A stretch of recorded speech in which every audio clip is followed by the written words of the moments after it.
एक बड़ा सा आलीशान पुराना घर था। वहां करीब 40 बरस की एक औरत अपने पति, एक बेटे और एक बेटी के साथ रहती थी। उसके चेहरे पर हमेशा एक मुस्कान धरी रहती थी। सुंदर सी साड़ी और उससे मैचिंग करती बिंदी और हल्के से गुलाबी रंग की लिपस्टिक हर समय उस पर सजी रहती थी।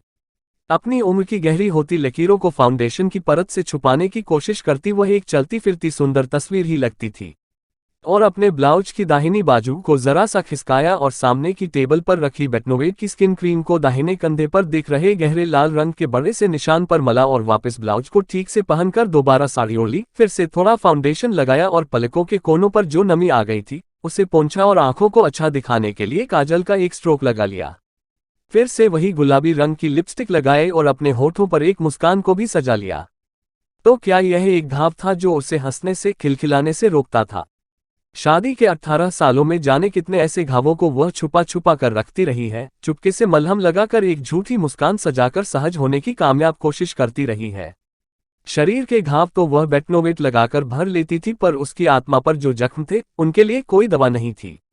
वह रिश्ते थे, दर्द भी करते थे, पर दिखते नहीं थे किसी को भी। रात को जब बच्चों का खाना निपट गया तो पतिदेव की कार का हॉर्न सुनते ही वह लपक कर दरवाजा खोलने गई। आज कुछ ज्यादा काम था। उद्धरण चिन्ह डॉट डॉट डॉट डॉट थोड़ा हिचकिचाहट के साथ पूछा।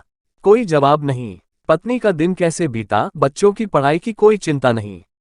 एक सुघड़ पत्नी के होने का यही आराम रहता है जीवन भर पतिदेव जी को।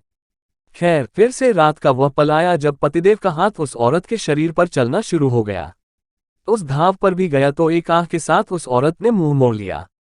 वह घाव अभी 2 दिन पहले का ही तो था। थोड़ी देर में फिर वही खींचातानी। वह औरत अपनी दबी सी आवाज में सिसक रही थी, पर पतिदेव को इस बात से कोई फर्क नहीं पड़ता।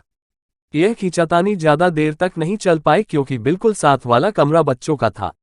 वह रात एक और नया घाव छोड़ गई थी उसकी आत्मा पर और शरीर के घाव को और गहरा गई थी। सुबह अलार्म बजा। रसोई में से आवाजें आने लगीं। बच्चों, चलो उठो, स्कूल के लिए देरी हो जाएगी।